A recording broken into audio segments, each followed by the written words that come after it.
역할을 합니다. 영어가 나오죠? 이거 업그레이드 돼가지고 영어 다 들리셨죠? 네. 예, 예, 예. 그래서 이 당황하지 마시고 녹화 들어간다는 이제 그거니까 제가 기도하고 시작하도록 하겠습니다. 기도하겠습니다. 하나님, 어, 하나님이 교회를 집을 세우고 가정을 세운다고 하실 때 가정에서 생명을 양육할 수 있는 부모가 있을 때 자녀가 태어나고 가정이 구성되고 가족이 그 안에서 자라날 수 있습니다. 똑같이 교회 안에서 말씀을 나누고 가르치는 교사의 역할, 또 1대1로 한 생명을 품고 교제하면서 양육하는 그 양육자의 역할이 너무나 소중하고 반드시 필요한 역할입니다. 하나님께서 양평동 교회에 또 1대1 제자 양육을 시작하시고 4년의 시간이 흐르는 동안 많은 양육자들이 양육하고 계십니다. 지금 이 자리에 또 함께 공부하고 있는 집사님, 권사님들도 사랑으로 양육을 받으셨고 또 누군가를 양육하기 위해서 준비하는 양육자 반을 저희가 진행하고 있습니다. 저희 안에 성경적인 지식과 함께 영혼을 향한 하나님의 한 영혼을 향한 하나님의 마음을 계속해서 부어 주시옵소서. 감사를 드리며 예수님 이름으로 기도합니다. 아멘. 네. 네. 지난주에 오후 찬양 예배 1대1 제자양육 졸업 입학식 이렇게 할 때 제가 뭐 1대1 제자양육 담당이어서 이렇게 설교를 했지만 1대1 이 교재로 양육하는 것들을 제가 뭐 100명 이상 했다고 했는데 근데 저는 1대 다수, 1대 다수보다는 1대1로 많이 했어요. 1대1. 1대1, 1대2 이렇게 소그룹으로 이렇게 양육하는 것들 동시에 뭐 한 명씩 양육하는 것들 7명 동시에 한 텀에 이렇게 진행하기도 하고 그렇게 했었는데 할 때마다 경험이 많다고 해가지고 이건 뭐 그냥 뭐 자다가 일어나서 바로 할 수 있지 그런 건 없었던 것 같아요. 항상 미리 교재를 살펴보고 사람을 양육한다는 것은 뭐 갓난아이가 태어났을 때 그 베이비 그 케어 하시는 분들 있잖아요.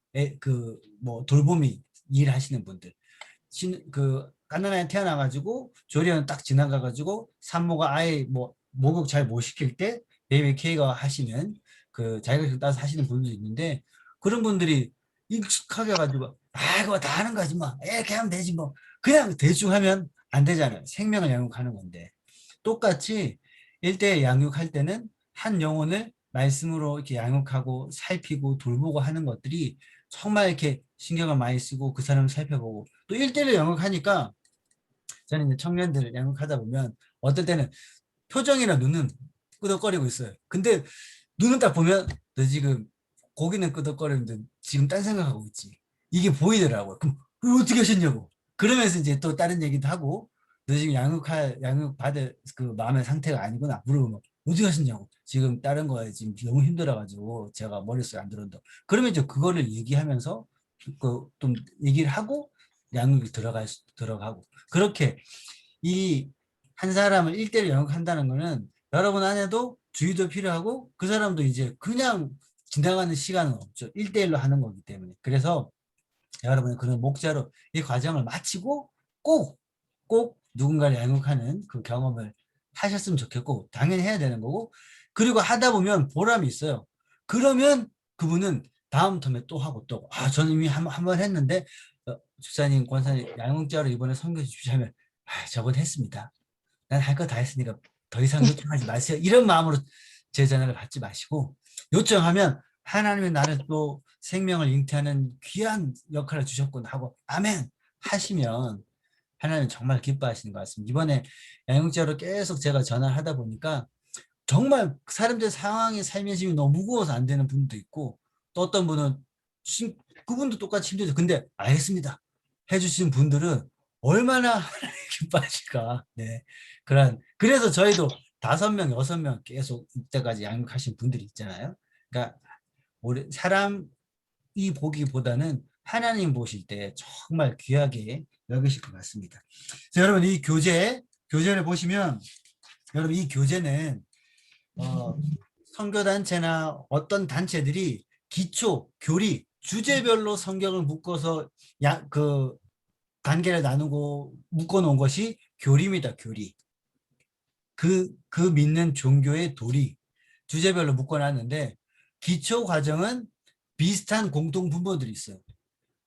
어느 선교단체나 어느 교회나. 그래서 어느 정도 규모가 갖추고 체계가 갖춰진 교회들의 세가족반 교제 그리고 선교단체의 1단계 기초 교리 다 모아놓고 비교를 하잖아요. 공통 분모들이 있어요.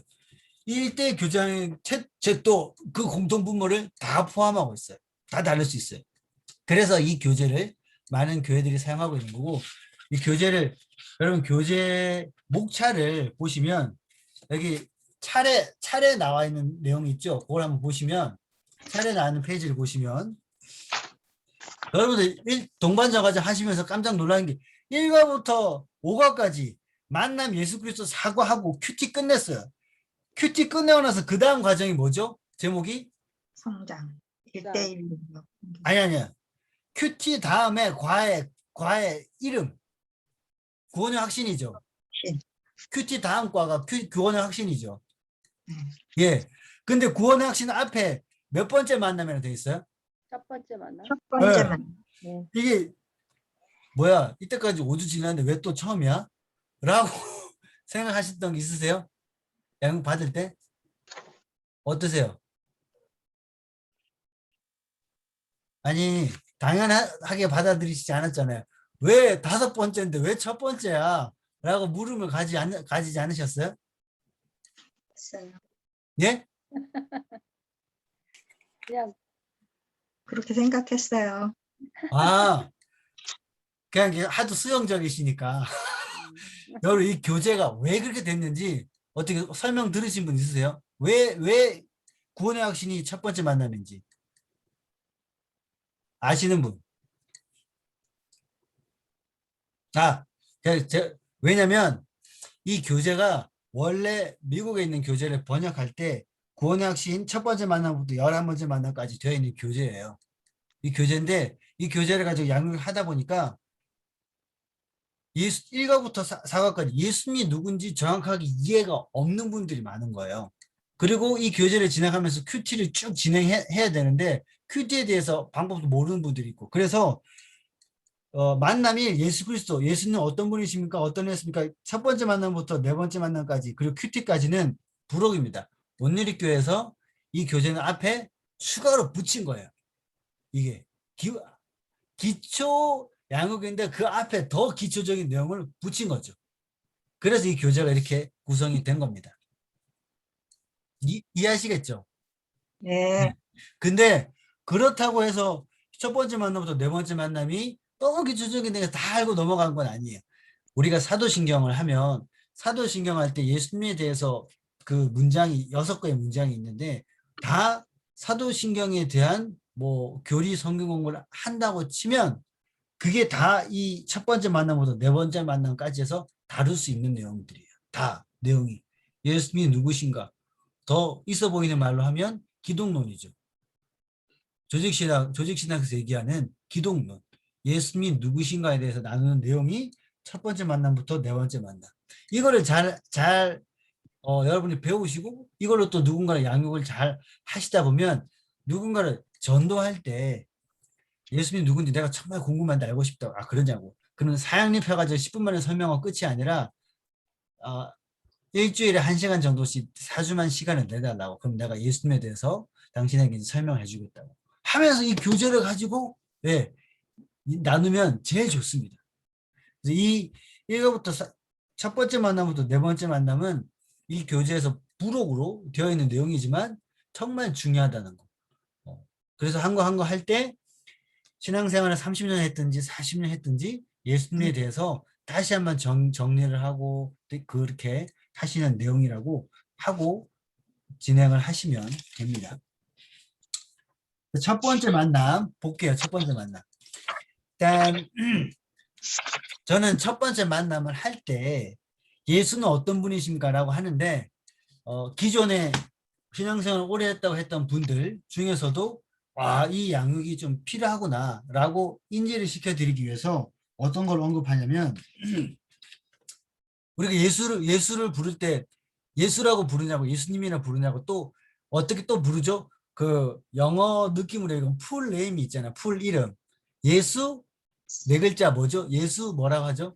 그리스도. 그리스도. 예. 예수 그리스도라고 하죠. 그래서 저는 질문 처음 만났을 때 그냥 이렇게 편안하게 그냥 우리가 당연한 건데 물어보는 거죠. 그리스도, 예수 그리스도라고 하는데 그리스도의 뜻이 뭐냐고 물어봐요. 예. 그리스도의 뜻. 양육을 받으셨으니까 누구한테 물어볼까? 자, 그리스도 누구 설명해 주실 수 있는 분? 누가 얘기하다가 또 이렇게 모르면 또 이렇게 어색하니까. 그리스도의 뜻을 설명해 주실 수 있는 분. 기름 부음 받은 자. 예, 예, 예. 맞습니다. 제일 정확합니다. 박수. 네. 정확합니다. 왜냐면, 근데 이렇게만 얘기하시지 말고 그리스도는 헬라어로 그리스도예요. 근데 이거를 히브리어로는 메시아입니다. 메시아. 네. 그래서 그리스도는 헬라어로 그리스도, 그리고 히브리어로는 메시아인데 이 메시아의 뜻이 기름 부음 받은 자라는 뜻이죠. 그래서 메시아가 뭐냐? 기름 부음 받은 자로 기름 누가 받냐? 구약에 기름 부음 받은 자를 얘기하는 사람 세 명이거든요. 왕, 제사장, 선지자. 이 세 가지 역할을 동시에 감당할 분이 이 땅에 오셔서 우리를 구원하여 주실 것이다. 라고 예언이 되어 있는데 이제 그래서 신약의 사람들이 그걸 기다렸죠. 당신이 메시아냐고 계속 기다렸던 의미가 있습니다. 그 예수 그리스도란 말은 예수님은 메시아이십니다. 예수님은 기름 부음 받은 자로 예언되었던 예언자이십니다. 우리 땅에 오실 분입니다. 그 고백인 거죠. 그러니까 예수님은 그리스도이십니다. 이거 자체가 신앙 고백이라는 거죠. 이런 내용을 앞부분에 나눕니다. 근데 동반자 하시는 분들이 그냥 예수님, 그리스도, 구원자 이런 정도로 이해를 하고 계세요. 그리스도는 헬라어고 그리스도의 똑같은 단어가 메시아다. 메시아가 기름 부음 받은 자다라고 이렇게 설명을 정확하게 하시지는 많이 몰라요. 그래서 이 부분들을 이렇게 얘기를 해주시고 우리가 그러냐고 이렇게 정확하게 정리를 하고 가면 이제 양육을 받으시는 분들이 내가 몰랐던 것들을 또 구체적으로 정확하게 알 수 있겠구나라고 시작을 하게 됩니다. 요 교재가 지금 번호를 이렇게 보면 앞부분 교재를 이렇게 하실 때 뭐 첫 번째 이제 우리는 처음으로 사람을 만나 소개를 받을 때 이런 내용이 있잖아요. 이거는 지금 뭐 한번 읽어달라고 얘기를 하시고 설명을 하고 이렇게 하시면 됩니다. 근데 1번부터 3번까지는 예수님의 1번부터 4번까지가 예수님의 인간됨, 인성에 대해서 다루고 있습니다. 그거를 교재에 표시를 해주십시오. 1번부터 4번이 예수님 인성에 대해서 얘기하고 있습니다. 그 다음에 5번부터 7번이 신성에 대해서 얘기하고 있습니다. 5번부터 7번이 신성에 대해서. 네. 근데 요 과를 진행을 하실 때 지금 여러분이 양육을 받았고 또 양육을 하고 있잖아요. 지금 이 땅에 살고 있는 분들은 예수님의 인성과 신성이 있을 때 어느 거를 더 많이 접했을까요? 신성. 신성을 당연히 인성 예수님을 만나본 적이 없죠. 신성을 훨씬 더 많이 접하고 신성의 이미지가 훨씬 더 강해요. 그래서 오늘날 양육을 할 때는 예수님 인성을 조금 더 이 교재에도 앞에 나와 있기도 하고 인성적인 면을 조금 더 강조할 필요가 있어요. 그래야 균형이 갖춰지게 됩니다. 예수님 당시의 사람들은 예수님을 실제로 만났고 베드로나 예수님과 나이가 비슷한 사람들은 예수님의 신성을 강조할 필요가 있었죠.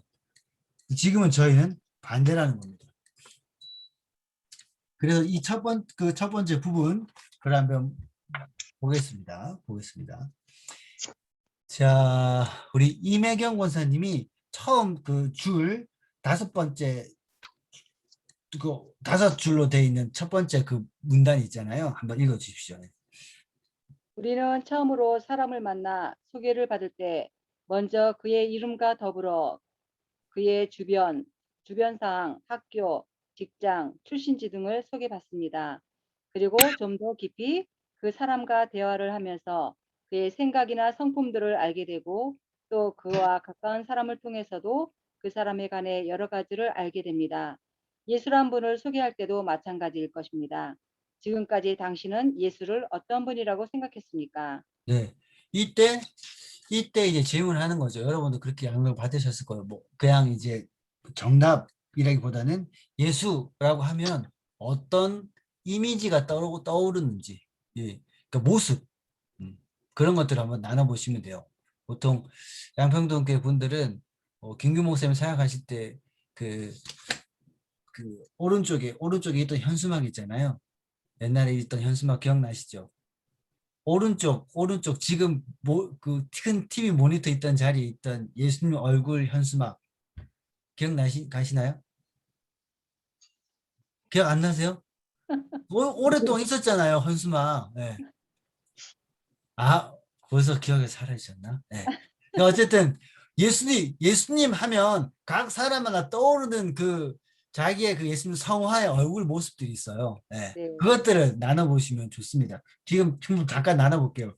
우리 김의효 권사님은 예수님 얼굴을 떠올렸을 때 어떤 그 모습이 떠오르세요? 그 뭐 설명해 주세요 한번. 화평케 하는 자라고 생각합니다. 예. 근데 제가 지금 물어본 거는 그걸 그림으로 표현하면 머리 색깔은 노란색인지 눈은 뭐 파란색인지, 그러니까 뭐 백인인지, 예? 딱 떠오르는 이미지. 예. 떠오르는 이미지는 머리가 이렇게 구불구불 외고 들어간 긴 머리에 머리 좀 길고, 예. 긴 머리에 키가 크시고요.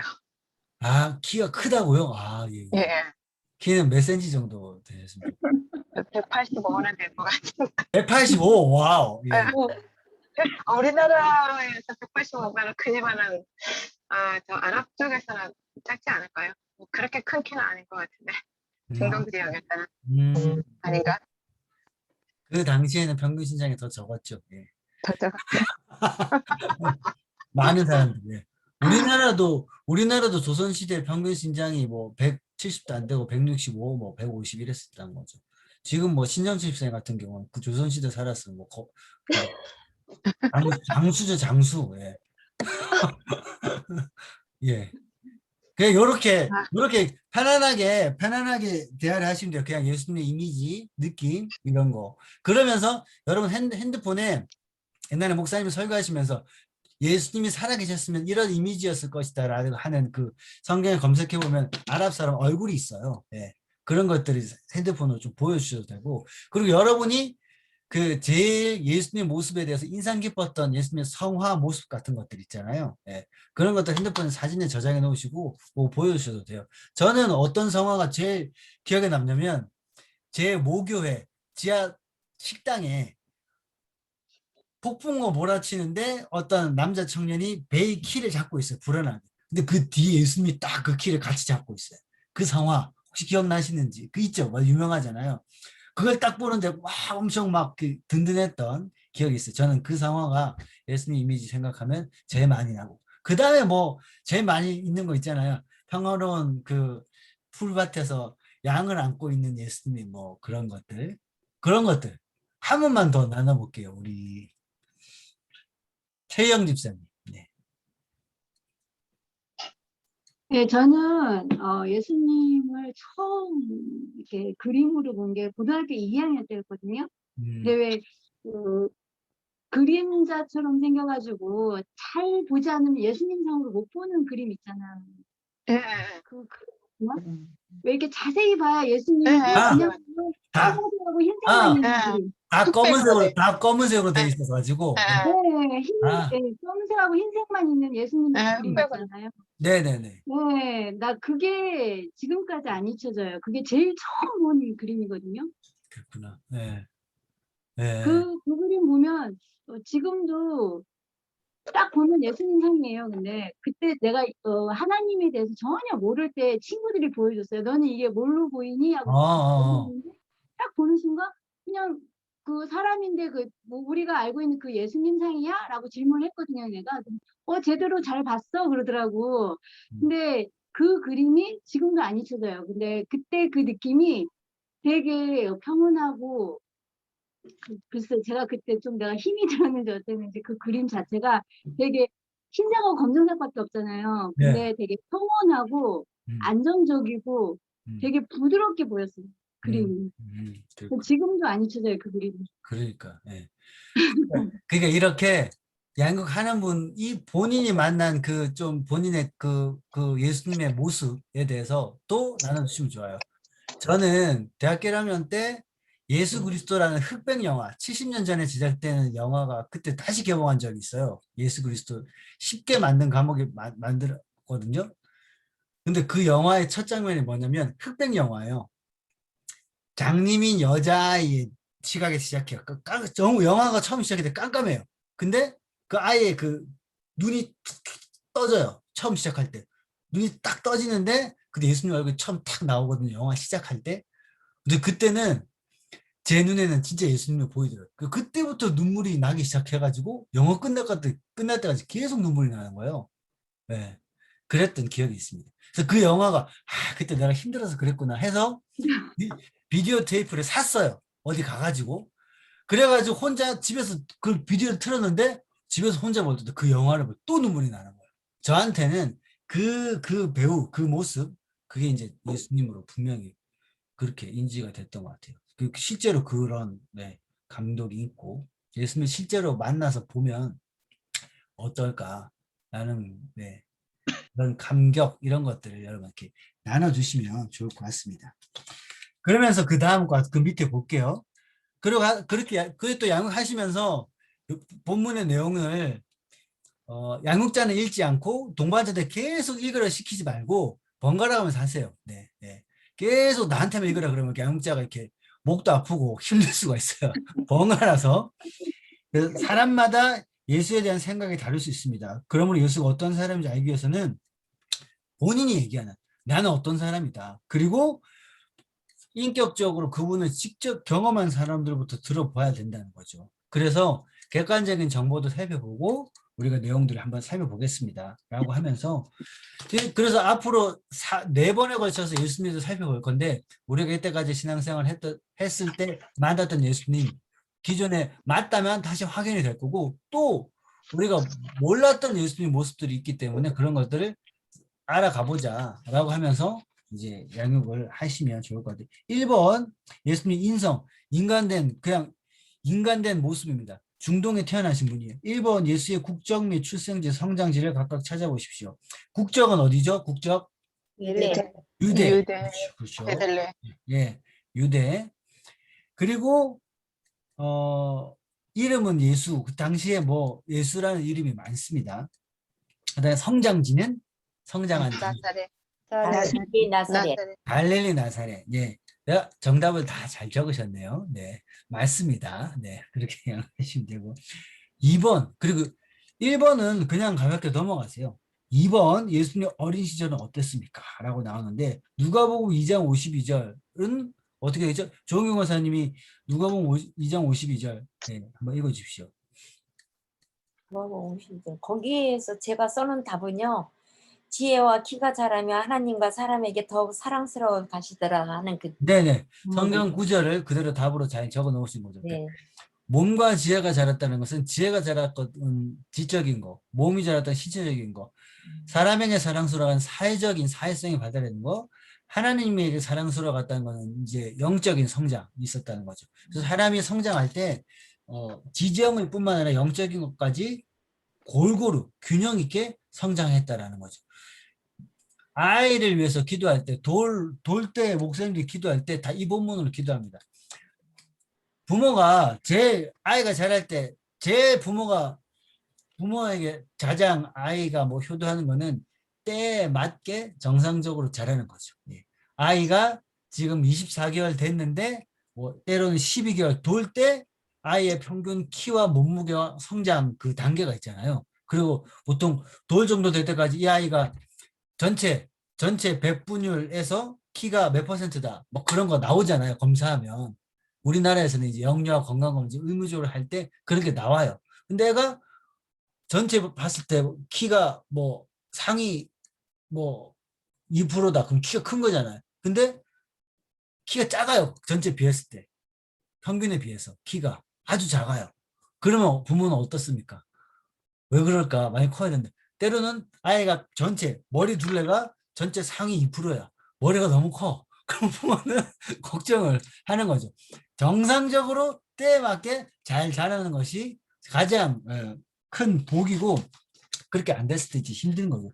그래서 예수님은 갓난아이로 태어나서 정상적으로 다 인간이 경험해야 될 것 다 경험하면서 정상적으로 자라졌다라는 거죠. 네. 그러면서 여기서 그렇게 시간을 많이 할애할 수는 없지만 그걸 나누시면 좋아요.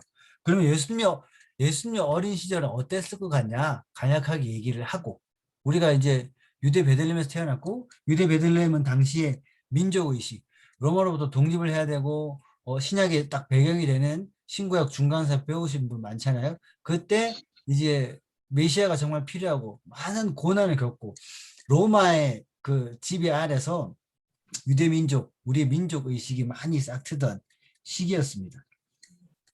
그리고 가난했죠. 예수님의 집안 환경이 어땠어요?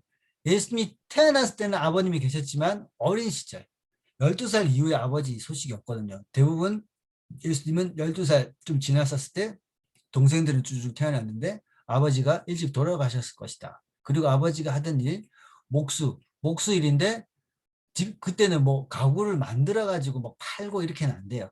그냥 뒷집마다 들으면서 집에 방문해서 가구를 고쳐주는 일 아주 이제 조금씩 돈을 받고 그렇게 겨우 이제 살아가는 예수님도 분명히 하루에 3끼는 못 먹었을 겁니다. 그 당시 사람 대부분 그랬기 때문에 하루에 한 끼 먹으면 감사하게 먹었을 것이고 그러니까 뭐 나사렛에서 살았는데 나사렛이 고향도 아니잖아요. 그러면서 저는 아버지 없이 이제 엄마를 돌보고 있는 그런 사람. 그리고 소문도 있을 수 있죠. 네. 쟤는 아빠의 친자식이 아니래. 뭐 이런 소문도 있었을 것이고. 네. 예수님은 이제 어린 시절 어땠을까. 네. 그런 내용들을 잠깐 나눠주시고.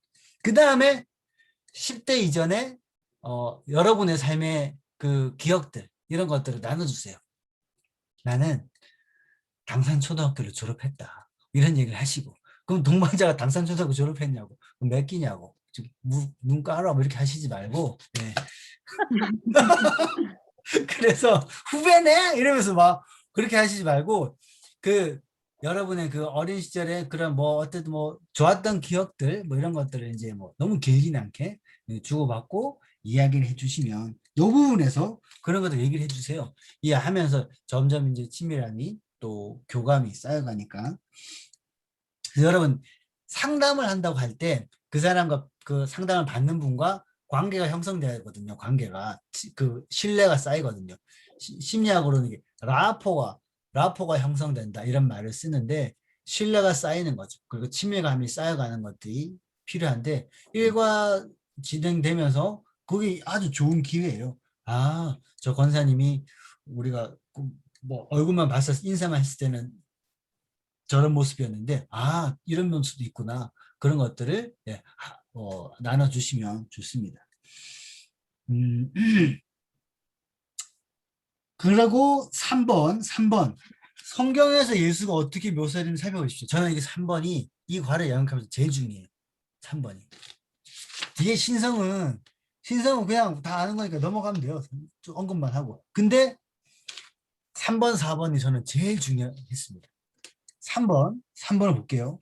3번 답만 얘기해 주세요. 우리 지금 책 쫙 넘기느라고 소리를 내주신 신영태 집사님. 마태복음 3번에 1번 마태복음 4장 2절 답만 얘기해 주세요. 답. 40일 금식 후에 줄이심. 예, 금식하셨는데 배고프셨다는 거. 배고프다. 배고프다. 예. 예수님이 남자였잖아요. 남자인데 배고팠어요. 그러면 보통 어떻습니까? 지금 여기 아내분들이 많으신데 남자분들이 배고프면 어때요?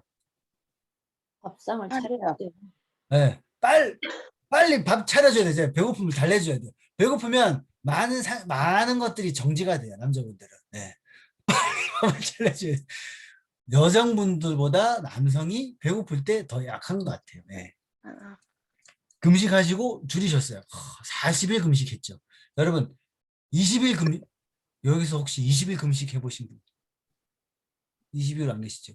그러면 일주일 금식. 일주일이 있지 않으세요? 일주일. 물만 먹고 일주일. 일주일도 없으세요? 아, 예. 하루에 한 끼? 그런 거 말고 물만 먹고 연속으로 그냥 쭉 일주일 금식. 아, 그 3일 물만 먹고 3일 금식 해봤다. 이건 있지 않아요? 김희선 집사님 그 다이어트 말고 금식 기도하면서 금식. 솔직히 얘기해 주세요. 예? 예? 마이크 끼시고 다이어트 말고 오케이? 네, 기도하면서 3일 금식 해보셨어요? 기도가 좀 약했어요. 다이어트 하는 겸 뭐 아, 이렇게 그 금식을 3일만 해도 언제 제일 힘드냐면 첫째 날 저녁이 제일 힘들어요. 첫째 날 저녁이. 저는 3일 금식에 도전했다가 너무 배고파가지고 첫째 날 저녁에 밥이랑 김 말아 먹어 내일부터 다시 하지 뭐 해가지고 하루 날리고 다시 한 적 있어요. 그러니까 첫째 날 저녁이 제일 힘들고 둘째 날 정도 되면 괜찮아요. 둘째 날 오히려 괜찮고 3일 괜찮아요. 3일 저녁이 또 힘들고 네. 그리고 4일 5일 괜찮아요. 그리고 6일 7일 때 엄청 힘들고 7일 연속으로 금식은 하면 저는 7일은 해봤는데 하면 그렇습니다. 근데 뭐 10일, 15일 정도까지는 건강상으로 그렇게 큰 무리가 없어요. 할만해요. 오히려 건강에 뭐 좋다고 생각하고 미리 준비하고 또 금식 끝 10일 금식 끝내는데 바로 치킨 시켜놓고 땡 끝나서 먹으면 이제 바로 병원 가야 돼요. 그러니까 금식한 것처럼 똑같이 뭐 죽 먹고 이렇게 회복하는 기간도 똑같이 필요한데 근데 20일 이상 금식을 하면 사람이 20일 정도 되면 제 친한 동생 이렇게 40일 그러니까 20일 금식 했어요. 40일은 안 되고 20일 금식 했는데 위가 다 쪼그라들어요. 20일 지나면. 그래서 토하거든요. 초록색 물이 나와요. 네. 그러니까 내장이 다 기능이 멈췄기 때문에 체질이 바뀐다 그러더라고요. 20일 이상 하면. 근데 40일 금식하면 사람의 감각, 이렇게 그 후각, 그리고 막 이렇게 먹고 싶은 그 엄청 세져요. 예수님은 그걸 다 경험하셨다는 거죠. 예수님이니까 뭐 괜찮았겠지, 뭐 성령님이 충만해가지고 뭐 이렇게 고통이 안 느껴지지 않았을까? 그렇지 않습니다. 동일하게 사람이 겪을 수 있는 모든 고통을 예수님은 다 겪었다. 그게 요 부분에서 제일 중요한 거죠. 요한복음 4장 6절에서 우리 최희영 집사님 딱 타이밍 됐었을 때 소리를 한 번씩 다 내주시는 최희영 집사님이 거기 또 야곱의 우물이 있더라. 예수께서 길 가시다가 피곤하여 우물 곁에 그대로 앉으시니 때가 6시쯤 되었더라. 피곤하니까. 피곤, 예수님도 피곤을 느끼셨다는 거죠. 네. 예수님이 그 제자들이 피곤하다 적었던 거는 예수님 피곤은 얼굴에 나타나잖아요. 다크서클이 있다든지 뭐 이렇게 피곤이 있었다는 거죠. 마가복음 4장 38절도 배에서 4장 38절 누가 성경을 이명근 권사님 성경을 네. 읽어주셔도 되고 답을 읽어주셔도 되고 네. 예수께서는 고물에서 베개를 베고 주무시더니 제자들이 깨우며 이르되 선생님이여 우리가 죽게 된 것을 돌보지 아니하시나이까 하니. 네. 이때는 갈릴리 바다에 거의 뭐 이렇게 폭풍이 갑자기 갈릴리 바다는 어부들이었지만 감당하지 못하게 갑자기 뭐 돌풍이 부는 적이 많았다고 합니다. 그렇기 때문에 배가 제어가 안 되고 배가 제어가 안 되면 배가 그렇게 크지도 않잖아요. 그러면 이제 막 물이 막 들이치고 막 이렇게 누가 봐도 이렇게 잠을 잘 수가 없는 상황인데 예수님은 거기서 주무시고 있는 거죠. 왜냐면 너무 피곤하니까. 여러분 너무 피곤하면 베개를 딱 뱉는데 머리가 땅속으로 푹 들어가는 듯한 느낌 들 때가 있잖아요. 그럼 거의 꾹 깨워도 못 일어나는 상태. 예수님이 그런 상태였다는 거죠. 그러면서 여기서 예수님 인성을 강조할 때 저는 여기 뒤에 나와서 히브리서도 말하는데 이 페이지에서 이 페이지 밑에 이 타이밍에 뭘 얘기하냐면 책 중에 내 신을 벗으라라는 책이 있어요. 내 신을 벗으라. 이 내 신을 벗으라는 책에 어떤 얘기냐면 미국 연극이에요. 미국 연극에 침묵이라는 영어로 silence라는 연극이 있어요. 그 연극의 내용을 제가 이제 설명을 하는데 그 연극이 어떻게 시작되냐면 미국 연극이니까 흑인 아이 갑자기 길을 걸어가다가 백인이 심심하다고 그냥 그 돌을 던져가지고 죽은 여자 흑인 아이예요. 네. 갑자기 이제 그렇게 억울하게 죽임 당해서 천국에 와 있어요. 그 다음에 낙태당한 아이, 뭐 갑자기 뭐 누구한테 폭행을 당해가지고 억울하게 죽음을 당했던 사람들, 막 뭐 전쟁에 뭐 갑자기 군인이 뭐 이렇게 죽인 사람들, 정말 이렇게 억울하게 죽임을 당한 사람들이 천국에 와 있어요. 그러면서 이제 연극에서 당신은 어떻게 해서 이 자리에 와서 어떻게 죽었습니까? 얘기 나누면서 서로 막 울죠. 울고 아픔을 얘기하고, 그렇게 억울한 죽음을 당한 사람들이 이렇게 와 있다 보니까 여기가 천국인데 그러면 이 천국의 주인은 어디 계시냐고, 하나님 어디 계시냐고 얘기하다 보니까 우리는 이렇게 이 땅에서 저 땅에서 고통당하다 여기 왔는데 하나님은 이 보좌에서 편안하게 계시네 얘기를 하다 보니까 사람들이 점점 불만이 쌓이는 거죠. 그러면서 당신이 우리 하나님이 되려면 우리가 겪은 고난을 아시긴 하자고 계속 이 얘기가 점점 커지면서, 그러면 당신이 정말 하나님이 되려면 우리가 똑같이 고난을 당해봐야 된다고 하면서 사람들이 이제 군중이 계속 모이면서 군중 심리가 점점 드러나면서 당신도 그럼 우리랑 똑같은 고난을 겪어봐라. 우리가 당신을 심판하겠다 하면서 사람들끼리 법정을 열어서 하나님을 향해서 이제 판결을 내리는 거죠. 뭐라 판결을 내냐면 판결문. 당신이 우리 하나님이 되려면 우리가 겪은 고난을 겪어봐야 된다. 그 고난을 사람들이 정하는 거예요. 태어날 때 가장 비참하게 태어나야 된다. 아버지가 누군지 모르는 상태. 그리고 자라면서 사람이 겪을 수 있는 가장 스트레스 많이 받는 상황이 가장 사랑하는 사람한테 배신을 당하는 거니까 당신은 배신을 당해봐라. 그리고 뭐 사람들 살아가는 동안에 사람들로부터 뭐 사랑합니다, 뭐 사랑을 받지 마라. 미움만 받다가, 그리고 죽임을 당할 때 가장 처참하게 가장 고통스럽게 죽임을 당해라. 결혼은 당연히 못하고. 그래서 우리나라로 얘기하면 이제 뭐 사람이 죽어가지고 바로 그냥 그 극락에 못 가고 영혼이 억울해서 뭐 원기가 될 수 있는 여러 가지 우리나라 조건들이 있잖아요. 그런 조건을 뭐 예수님은 원기가 될 수밖에 없어요. 예. 길에서 뭐 죽임을 당했잖아요. 결혼하지 못하고. 다 한국에서 저주라고 했었을 때 그 모든 저주가 이제 해당이 되는 거지. 그래서 사람들이 판결을 내려요. 선고를 합니다. 와 해요.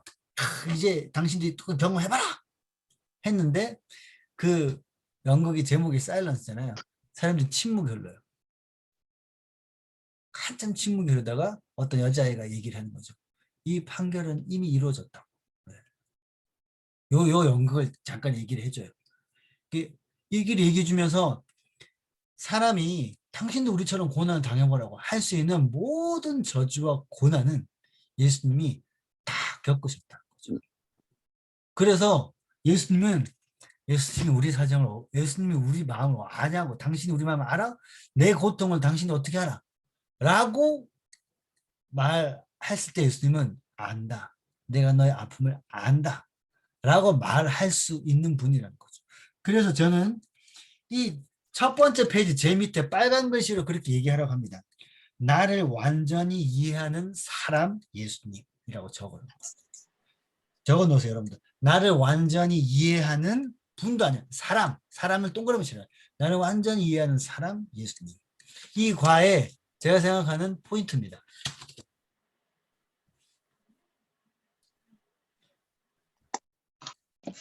예수님이 내가 너를 이해한다. 이 말을 하시기 위해서 얼마나 큰 대가를 치르셨는지. 그냥 30세 예수님이 와가지고 십자가 탁 질 수 있었어요. 근데 갓난아기로 태어나가지고 말구에 태어나가지고 뭐 밤에 갓난아기가 돌다는 아기가 이제 아버지 품에 쌓여가지고 애국으로 도망가잖아요. 도망가고 나사렛에 와가지고 막 그 고향도 아니고 근거지도 없는데 막 핍박을 받으면서 살아내야 되는 거죠. 그 인간으로서 겪을 수 있는 모든 삶의 상황들, 힘든 것들 다 경험하신 거죠. 그러니까 여러분, 예수님이 성경에 이제 예수님의 말투나 어투로 여러분들이 어떻게 이해하시는지 모르겠지만 예수님은 정말로 이제 우리 눈높이에 맞춰가지고 각 사람 한 사람 한 사람 귀하게 이제 하시는 거죠. 뭐 그 혈류병 여인 야일의 딸 고치러 갈 때 혈류병 여인이 이제 옷깃 탁 만졌는데 돌아보시면서 누가 내 옷을 만졌느냐 할 때 짜증 내시면서 바쁜데 누가 내 옷 만졌어? 아! 이렇게 하시면서 짜증 내시듯이 그게 아닙니다. 그리고 돌아와가지고 여인을 야 어떤 사람인지 말아 그 사람이 이 땅에 유일한 남은 한 사람처럼 바라보시면서 그 사람밖에 없는 것처럼 이제 시간을 멈춘 거죠. 예수님의 시간. 그 여인의 이야기, 삶의 이야기를 들으면서 이제 따라 내 믿음 너를 구했으니 가라 라고 이렇게 말씀하신 거죠. 그리고 요한복음 11장 35절에도 예수님의 그 모습들이 나와 있어요. 뭐죠? 요한복음 11장 35절에 어떤 예수님의 모습이 나와 있습니까? 눈물을 흘리시는 눈물을 흘리시고 네, 눈물을 흘리시는 거. 요 부분에서 여러분 양육을 어떻게 받으셨어요? 예수님이 왜 눈물을 흘리시는 것으로 그 양육을 받으셨나요? 우리 장태익 집사님.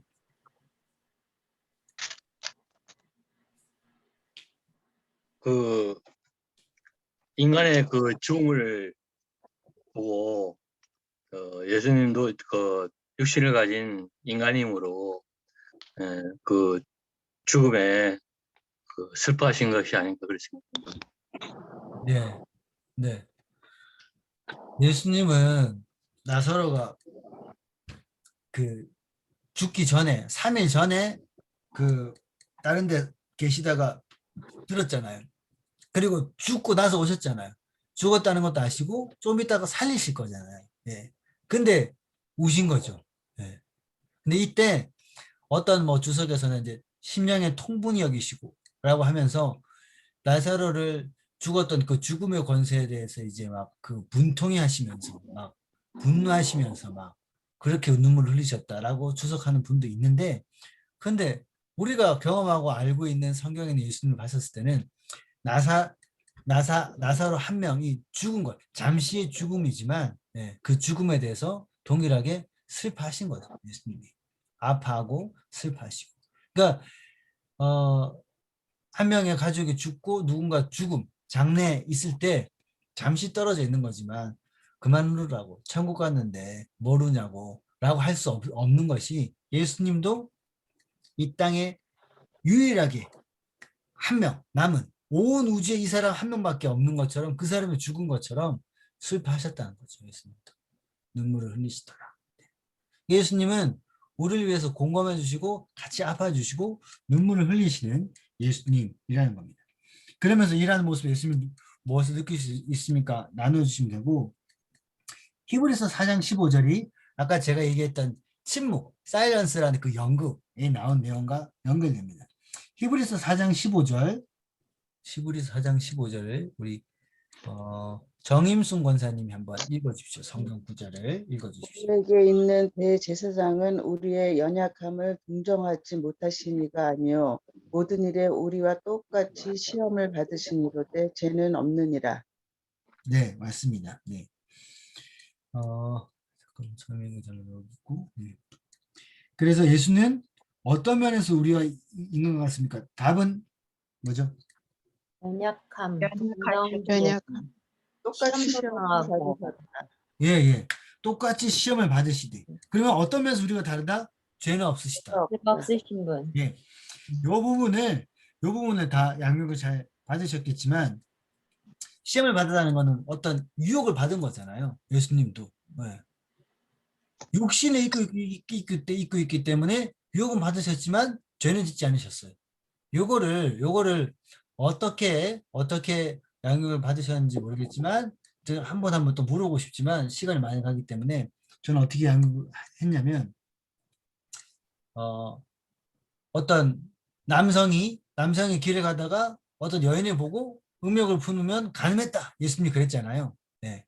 그거를 봤었을 때 그러면 여인을 봤는데 어디까지가 죄고 어디까지가 죄가 아닙니까? 마음으로 음욕을 뭐 품었다 안 품었다 그 자기가 알지 뭐 하여튼 뭐 정확하게 기준이 뭡니까?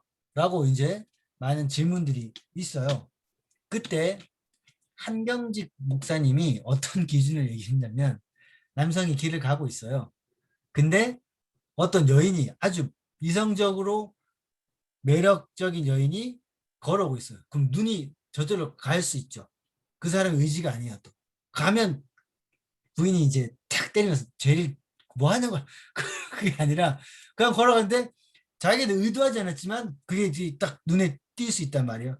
근데 그거는 유혹을 받았다고 할 수 있죠. 근데 그 사람이 이렇게 마주쳐가지고 뒤로 딱 넘어갔어요. 내 시선 뒤로 넘어갔을 때 그때 뒤로 돌아보면 뒤로 돌아볼 때 뒤에가 된다는 거예요. 뒤를 선택한 거죠. 왜 뒤로 돌아봤겠어요? 뒤로 돌아봤을 때 표정이 어떨까요? 그렇게 그런 거죠. 그러니까 시험을 받으실 때 죄는 없이 선이 있어요. 죄는 분명히 죄인지 아닌지 쫙 펼쳐놓고 슬라이드를 싹 펼쳐놓고 보면 기간이 있다는 거죠. 죄를 죄로 선택할 수 있는 기간이 있다는 거죠. 누군가를 위해서 시기하고 질투하고 뭐 나쁘게 얘기하거나 했었을 때도 그냥 그 사실을 듣고 있는 것과 자기가 결단하고 그 사람 나 일부러 마음을 먹고 나쁘게 표현할 때도 있다는 거죠. 똑같이 이제 뭐 성적인 그런 것도 저는 청년들 형제를 양육할 때 니네가 그냥 인터넷을 보고 있는데 아무 의도 없이 클릭하고 이렇게 있는데 신문기사를 보려고 하는데 옆에 사진에 어떤 여자분들이 옷을 안 입고 사진에 이렇게 광고를 막 떠. 그래서 또 너는 어떻게 할 거야? 그렇게 지나가야 되는데 해가지고 그걸 클릭할 때 네 표정이 어떤 거야? 라고 얘기하면 고개 끄덕거려. 죄를 선택하는 시점이 있다. 라고 이제 얘기를 하는 거죠. 그러니까 예수님은 육신에 입고 있기 때문에 죄의 유혹은 예수님한테 도전이 있을 수 있어요. 그러나 예수님은 털어내시는 거죠. 털어내시고 기준을 선택하시고 죄를 선택하지 않으시는 거죠. 여기까지. 그러니까 예수님도 똑같이 사람이 겪을 수 있는 그 죄의 유혹들은 경험하신 거예요. 그러니까 예수님이 우리를 이해하시는 거죠. 우리가 죄를 회개한다고 할 때 넌 몇 번째야 지금? 양심이 있어 없어? 이렇게 우리 기도를 받으시는 것이 아니라 이해하시는 거죠. 이해하시고 다시는 죄를 짓지 마라. 다시 시작한다. 이렇게 말씀하시는 분인 거죠. 그다음에 5번부터 7번이 신성입니다. 신성.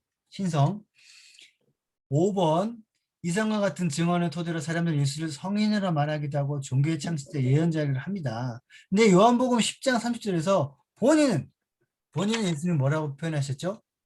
나와 아버지는 하나니라. 하나님이라. 예수님은 하나님이시다. 라고 표현하고 있습니다.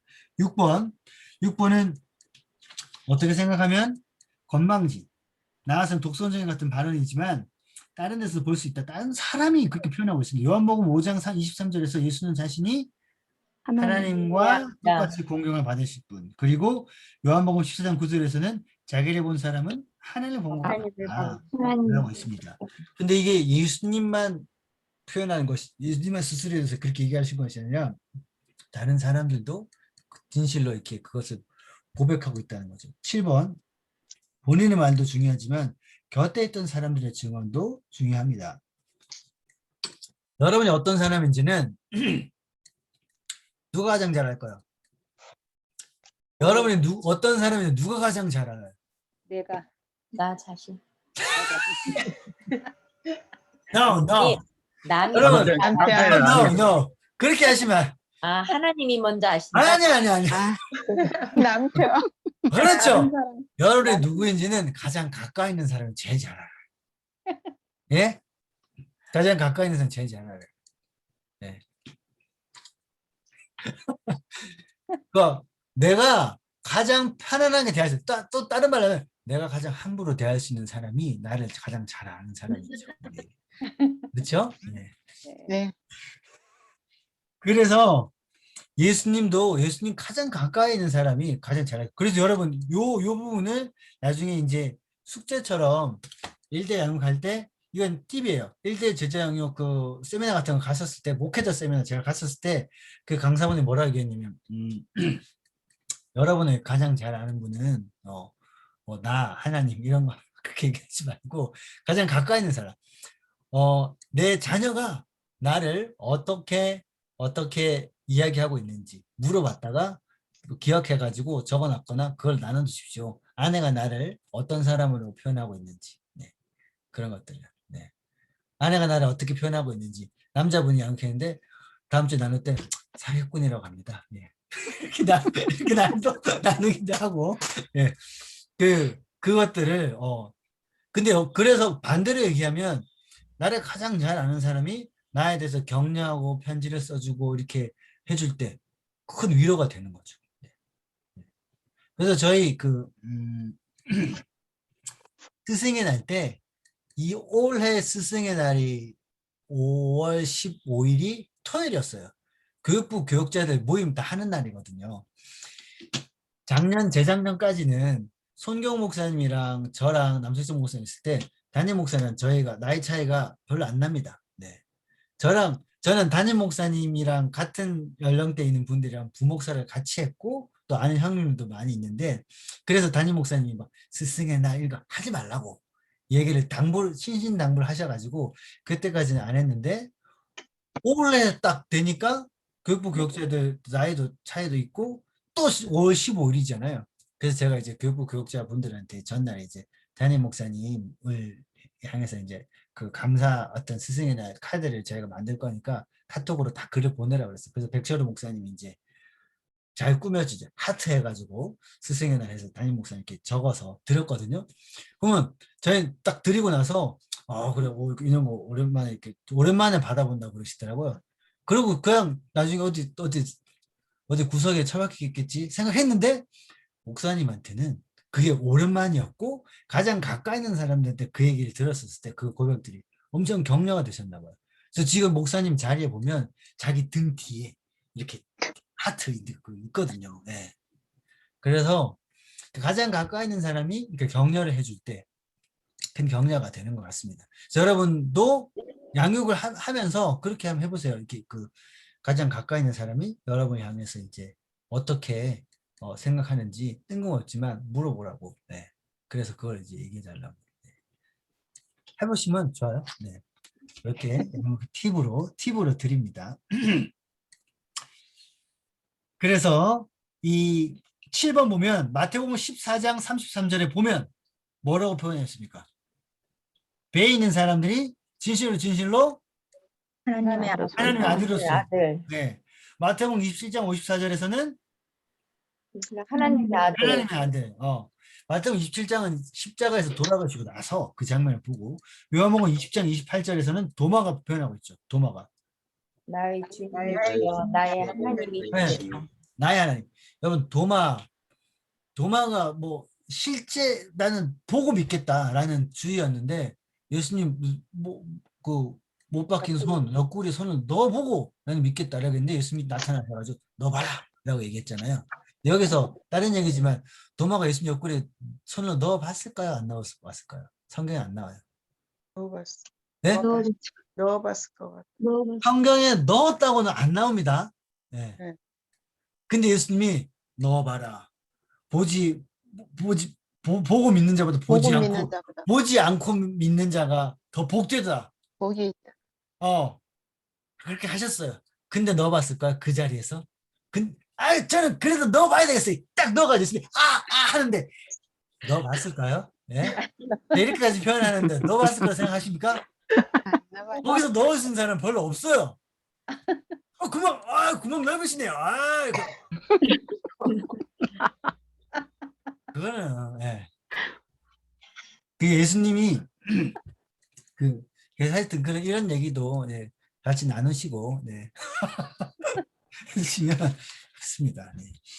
그래서 자 이겁니다. 8번 한 번은 예수가 제자에게 사람들이 나를 누구라느냐 라고 했었을 때 예수는 제자에게 뭐라고 하느냐라고 하는 거죠. 여러분 그 뒤에 보면 너희는 나를 누구라느냐 당신은 뭐라고 대답하겠습니까? 이걸 숙제로 내주십시오. 여러분 혹시 이거 적으셨어요? 네. 당신은 예수님이 뭐라고 얘기했는지 적으셨죠? 적혀있죠? 네. 예. 누가 한번 얘기를 김희선 집사님. 네? 제 화면에 김희선 집사님의 소리가 나면 연두색 테두리 뜨잖아요. 딱 떴어요. 네. 읽어주세요.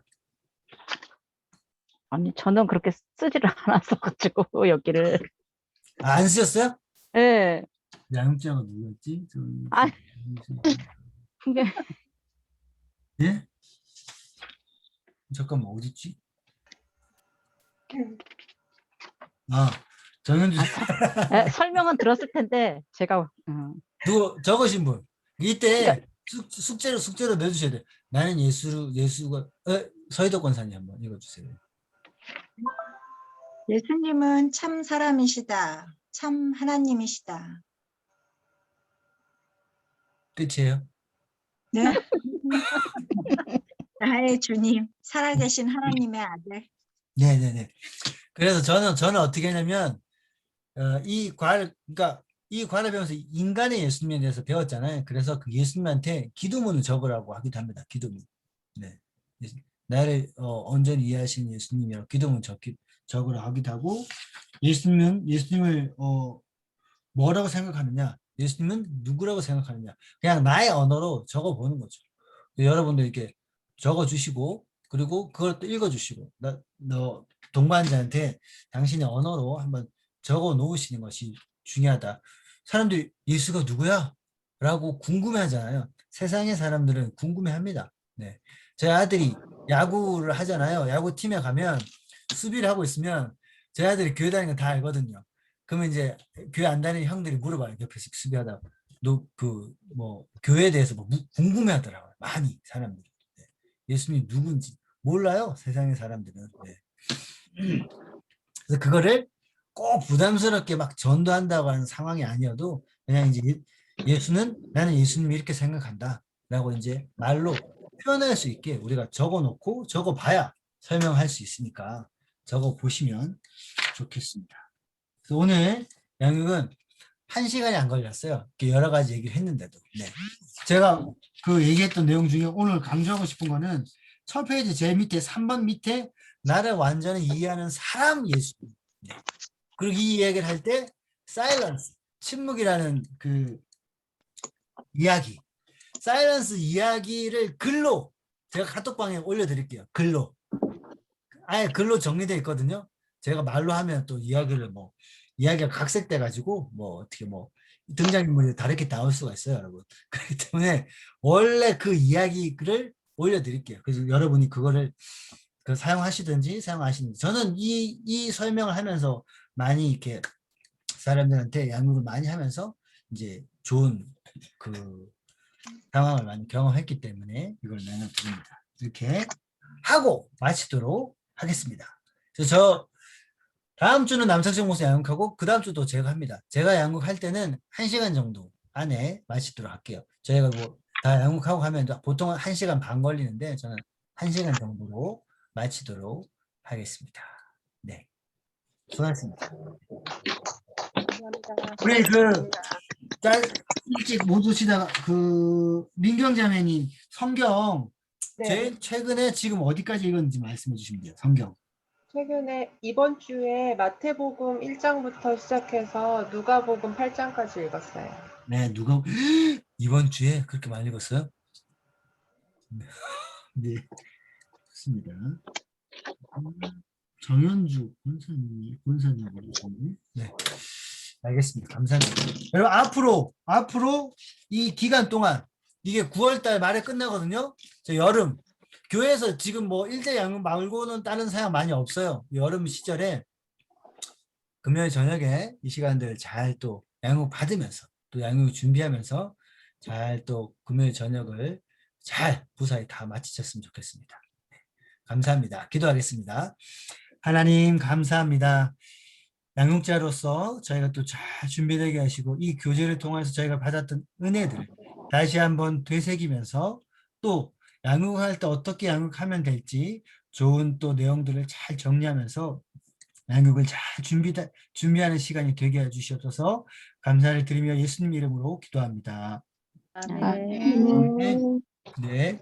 수고하셨습니다. 좋습니다. 그래서 그 글, 사일런스, 그 침묵, 그 글은 제가 올려드리겠습니다. 네.